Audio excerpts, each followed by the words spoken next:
Welcome back to Turtles Hot Rods. Let me introduce you to a new project of mine. This is my 1978 Suzuki GS750. Now, it is a 4-cylinder air-cooled motorcycle. And it's a turd. It probably hasn't ran in 20 years or close to it. I have no idea the history of any of it. I bought it for cheap, and we're going to get it running in this video. It hasn't run in who knows how long. The tag back here says 0609. So, assuming they got the tag in 06, they were still riding it in 2006, it's 2024. It probably has been off the road for, what is that, 18 years? So it still has the battery in it. The only components that are missing are the seat and the ignition. I've ordered a new ignition. It'll be here at the end of the week. And when it comes in, we're going to try to fire it up. Let me show you this thing.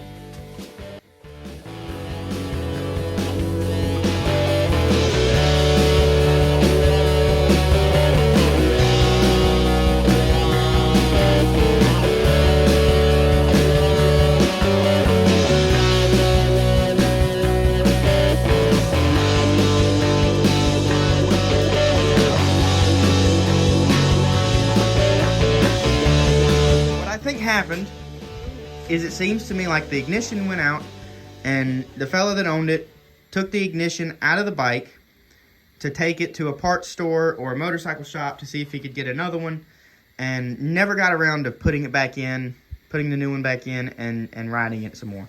Never got around to it for whatever reason. And then the seat went missing somehow. Somebody might have stolen it, or maybe it was broken. It actually looks like it was rotted, because that's rust. So it looks like the seat rotted off somehow. And one of the turn signal lenses is busted. And the headlight assembly over here is broken. So other than that, there's not any damage to the bike that I can see that's significant. So I'm hoping that the bike has just been sitting dormant with no issues other than a messed up ignition since 2006 or 7 or whenever it was parked. First thing I need to do, though, is I need to get this gas tank off. And if you wiggle it, it wiggles. All right, well, that actually came off pretty easy. It was just the one bolt, and then it kind of lifts right up. And what I'm going to do next, before I go to cleaning it, because it is filthy under here. There are leaves everywhere. And there's dirt dauber nests, and there's just junk. So I'm going to clean it up because we don't want to get any dirt inside the motor.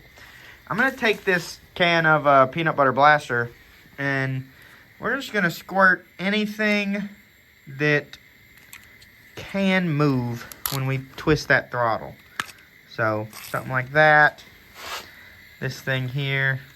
I'm going to let that chew for a few minutes and keep taking stuff off. I'm going to go ahead and remove the tail section back here. I didn't mention this, but the order I'm doing this is get everything freed up and moving, because a lot of stuff was frozen. Then clean out the tank, clean out the carburetors, make sure we have ignition, then try to start the bike.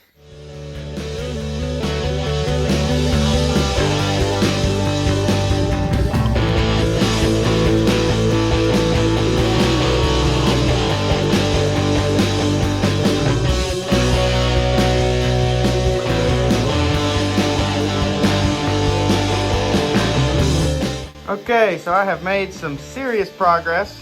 I got the tail section removed, the side cover panels removed, took the battery and stuff out. I know it's dead, but I just wanted to take it out because I wanted to get this loose. I didn't know if that was going to need to come out right now to make it easier to get the air box off, which is right here. And this will 100,000,000,000% not be going back on. One, because it's old and crusty and disgusting. And two, it's heavy and ugly and old and crusty and disgusting. I also got them freed up. So you can look in here. All right, there you go. Pretty good view. You can see 2 carburetors.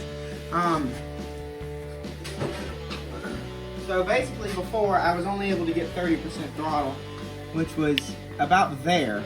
And I was only actually able to get it on this far right carburetor over here. Number 4, I would name it if you're reading them left to right. This is number 1, this is number 2, 3 and 4, and so on. And I noticed that whenever I pulled the throttle, the other blades and the other carburetors weren't moving at all, they were stuck. So I took my little handy dandy screwdriver, stuck it in there, and lifted up on the blade until it broke free. Squirted some PB Blaster in there, and just have been working this throttle back and forth.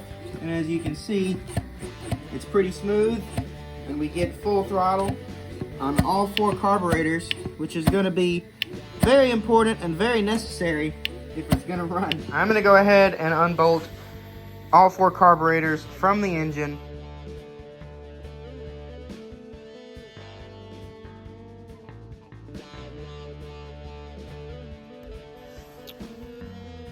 Just checking out the carburetor here. Tell me what you notice. One of these things is not like the other, and it's not good. So, if you noticed this thing here being connected to the throttle blade, you would be correct. The 3 carburetors that were stuck, that I pried open with a screwdriver by just sticking it in there and going just like this very gently until it popped open, all 3 of them, the needle, which is what that is stuck in the seat. You ever watched YouTube and wondered why somebody calls the gas in an old car varnish? It's because of that. It literally turns to varnish, and varnish is sticky.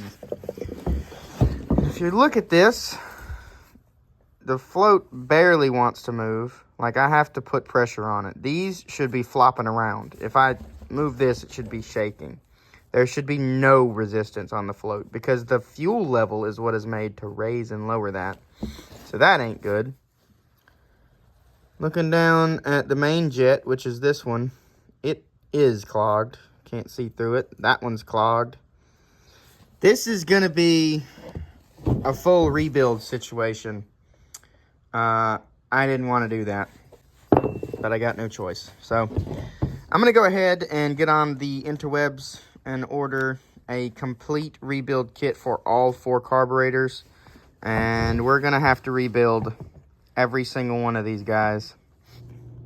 Before I order a carburetor rebuild kit, I need to know if I'm going to need to buy new floats. So the reason they call them floats is because, well, they are less dense than water, hence they float. So these are just little plastic pods on a metal arm that are full of air, maybe foam inside of there or something. But the idea is that when the carburetor bowl fills up with gas, these will raise ever so slightly, pushing on the needle, which is this guy right here.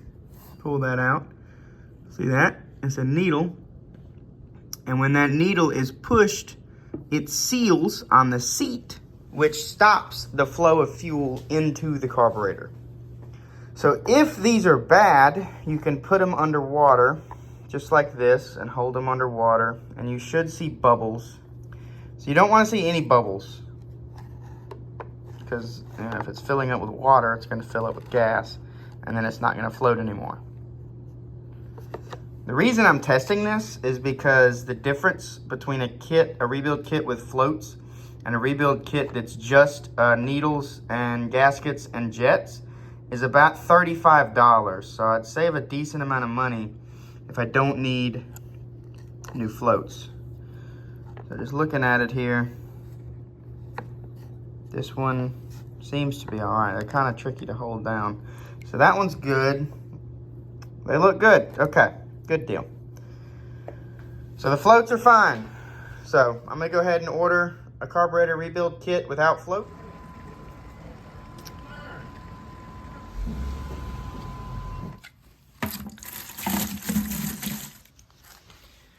Bath time.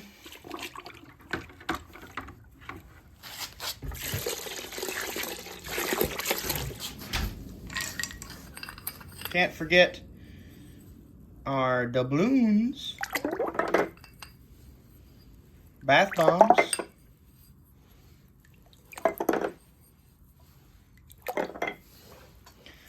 and the rubber duckies. Might as well throw them in there too. All right, so that's diesel. And I'm just going to let that sit in a bucket full of diesel until my new parts come in. Okay, so it is Friday afternoon now, and we've had a few parts come in, some vital pieces to this bike. New ignition switch here. This is the piece that was missing originally. Goes right down in there, and it is the reason I believe this bike was pulled off the road almost 20 years ago. I have a new set of throttle cables, the push and the pull cable, and a new set of, I guess you'd call these carburetor adapters. I don't know. They let the carburetor bolt onto the intake manifold. But because we have the ignition switch, one thing I want to do today is get all this stuff on there, get everything on it, and hook it up to a battery and see what works and what doesn't. Maybe the starter will turn the motor over and we can get it kind of freed up and get some oil moving around. We'll build oil pressure a little bit. We'll definitely do that before we even put the carburetors on there so we know it won't fire. We can test ignition today. So I have a tool thing right here, and what this is a spark tester. So this end goes onto your spark plug, and then this end would go onto your spark plug boot. So you'd put that to there and that to the spark plug, and there's a little light bulb in there. So if it's sending spark to that plug, this light will blink. So we will test ignition today here in a little bit. So I'm gonna get started putting some parts on. Okay, so I've got jumper cables to my jump box hooked up to the positive and negative on the bike. I haven't plugged in the ignition yet. It's set to off. I'm gonna plug it in. So it's hard to tell, but you can see the line, the full line. I was holding the bike up straight. When it's sitting on the kickstand and it's leaned over like that, it doesn't show any oil on there, but whenever you stand it up straight, it shows full. So it does have plenty of oil in it. All right, let's see. This plug does have a little bit of stuff in there, so it might be corroded down in there. So what I'm actually gonna do is I'm going to plug it in and unplug it. Plug it in and unplug it, and do that a couple of times. And what that should do is clean the contacts off. So plugged it in, unplug it. Plug it in, unplug it. Plug it in, unplug it. Just going to keep doing this a little bit. And that should clean the contacts up a little bit. I don't have any electrical contact cleaner, or else I'd spray some of that down in there. All right. Can't pull it out when it's on. So it's on right now. So I'm going to go ahead. Oh, I'm nervous. I'm going to cut it on. See what we got. All right, nothing sparked. Looking for smoke. I don't see anything. I don't smell anything. Our headlight is not on. Let's see if that works. Oh, the headlight works. All right. Sweet. High and low beam. We have high and low beams. I don't see any smoke yet, so headlights work. Let's try a turn signal.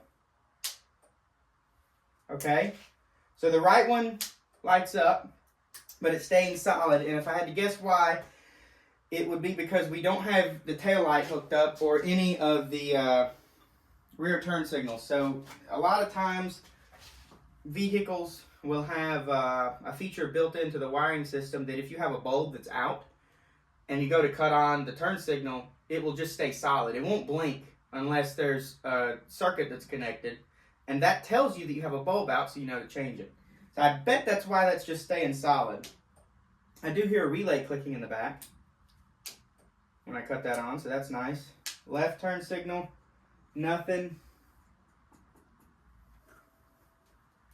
I got nothing on that.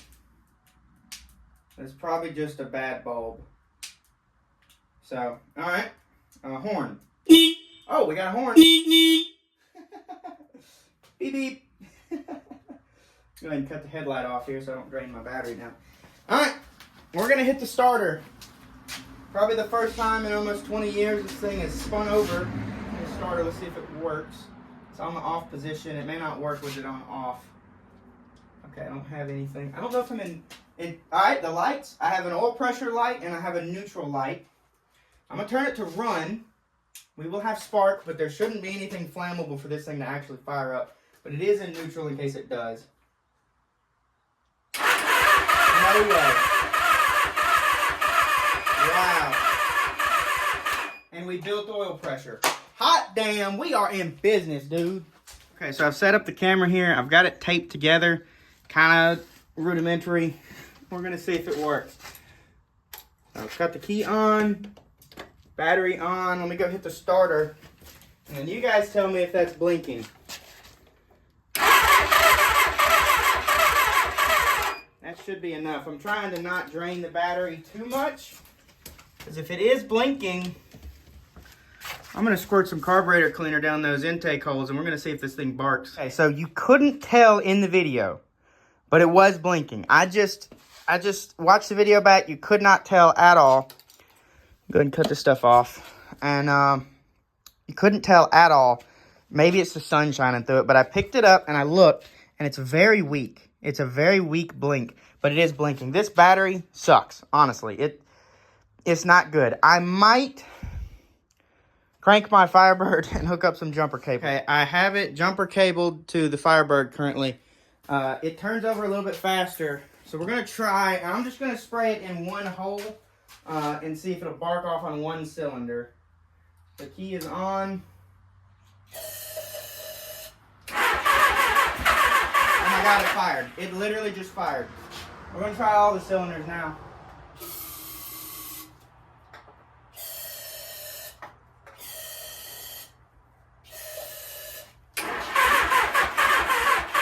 Come on, bro.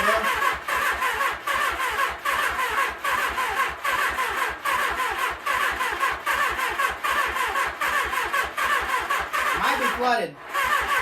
Alright, I gotta crank the Firebird. It's getting low on juice. Alright, let's try it now. Let's not add any more juice. So much faster. Let's add some fluid.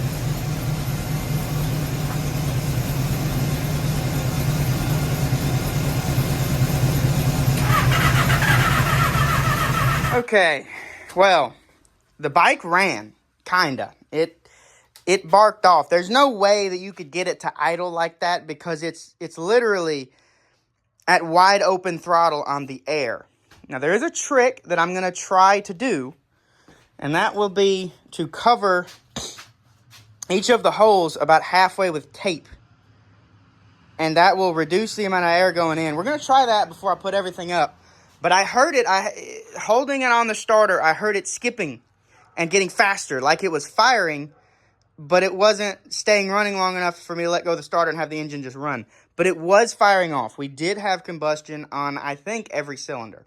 So I'm going to put some tape on those holes, and then we're going to try this again. There you go. You can see what I'm talking about. I'm going to reduce the amount of airflow going in that will basically choke the engine down. That's all a choke does. It either adds more fuel or it takes away air to increase the air-to-fuel or the fuel-to-air ratio. So I'm going to go ahead and crank the Firebird back up, stick you guys on the tripod, and I'm going to give this one last hurrah.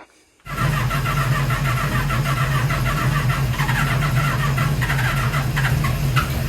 running! It ran! It freaking ran! I let go of the starter and it stayed running for about a second. Woo! Yes! It just ran with no carburetors. That is so awesome. All right, so my trick worked. I got it. It ran. It sat here with no carburetors and just, it went, it might have ran for a second. I didn't have time to look at anything, none of the gauges or nothing, but it ran. I know for a fact this engine runs. And it sounded like it was on all four cylinders. It sounded smooth. Dude, that's so awesome. That is so awesome. Okay. Next order of business. Let's rebuild them damn carburetors and get this thing to sit there and purr like a kitten. See you tomorrow.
We're gonna start it up in a minute, but I gotta get some go-go juice in it. We're gonna run it. Pretty sure that this tank isn't gonna need to be cleaned out with some CLR and some marbles and some nuts and bolts or stuff like that. But I got a new fuel filter in line. That was $2. I used some fuel line that I had laying around, because it doesn't need much.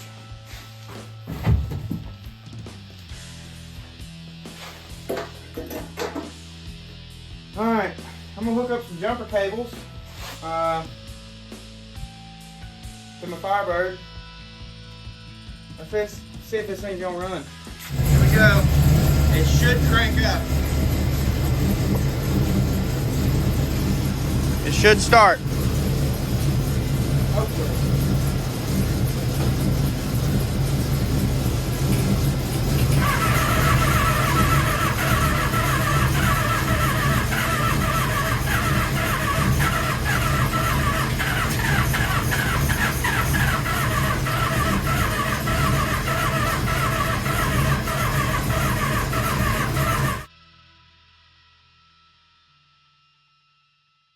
All right, so for whatever reason, I think that whenever the petcock down here says on, see right there it says ON, a little piece of spider web or something in there. But look, it says on. When the arrow is pointing it on, no fuel comes out.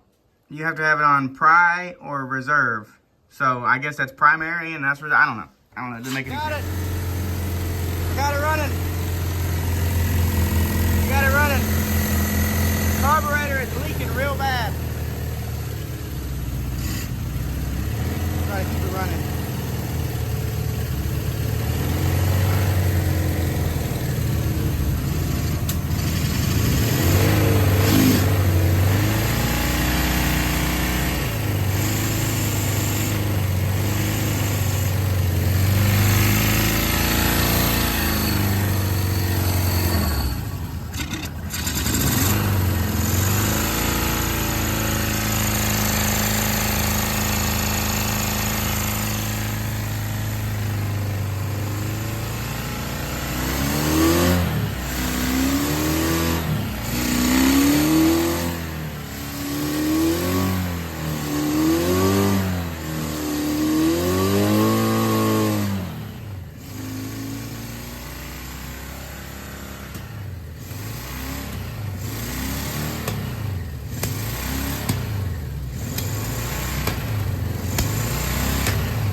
I wasn't filming whenever I finally got it to fire up, but oh boy, it's a mess.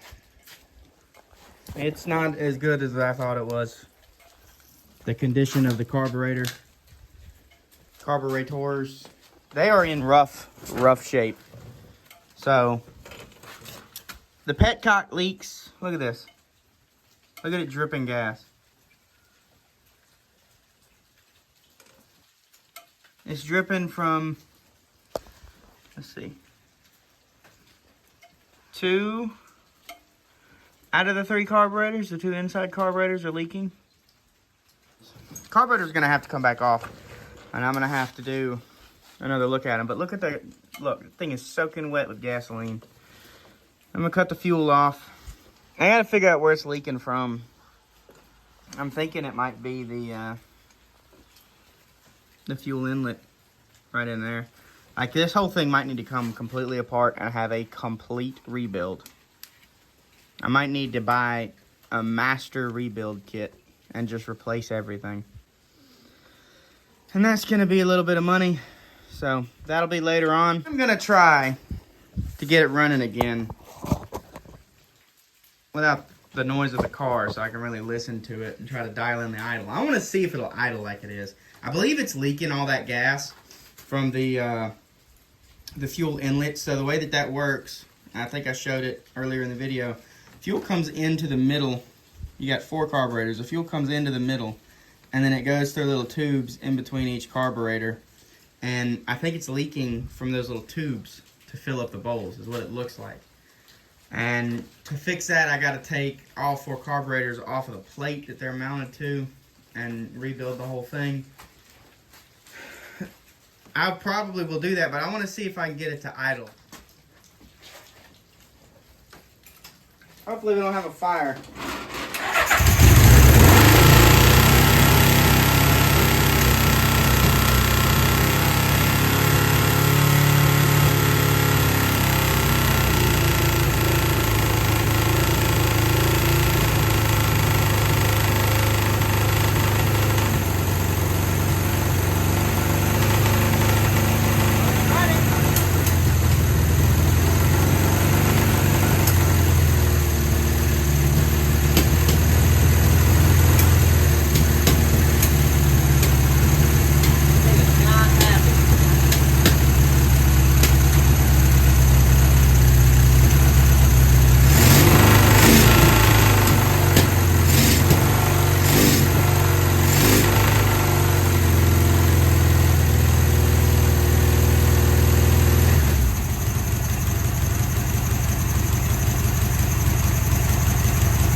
Died. Alright, I unhooked the 12-volt car battery and it died, or it lowered the idle speed, which is weird.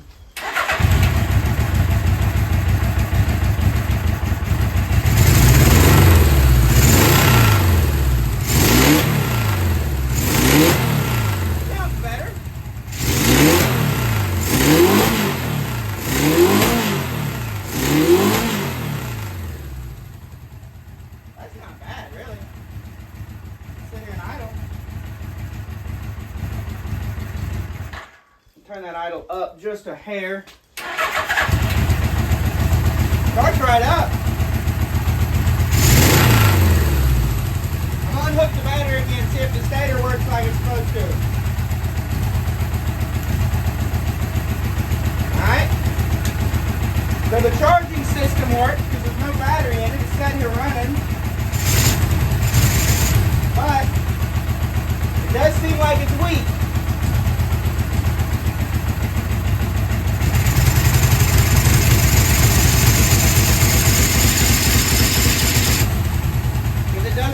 To increase RPM when it's unhooked. But we do know that it's charging enough to keep it running. It is charging enough to keep it running, so presumably at higher RPMs it'll charge up the battery. So that everything should be fine on that aspect. I want to let it sit here and run a minute and get warm. Before I run it for a really long time, I'm going to change the oil, but it's got plenty of oil pressure. Second or third revolution of the motor, the light goes out. My RPM gauge is not working at all. Sounds really good. Look at how many different places I'm gonna have like black smoke coming out of whenever I rev it. It's sitting there running great. There's a little bit of a stumble back in here, but some of that stuff should clear out.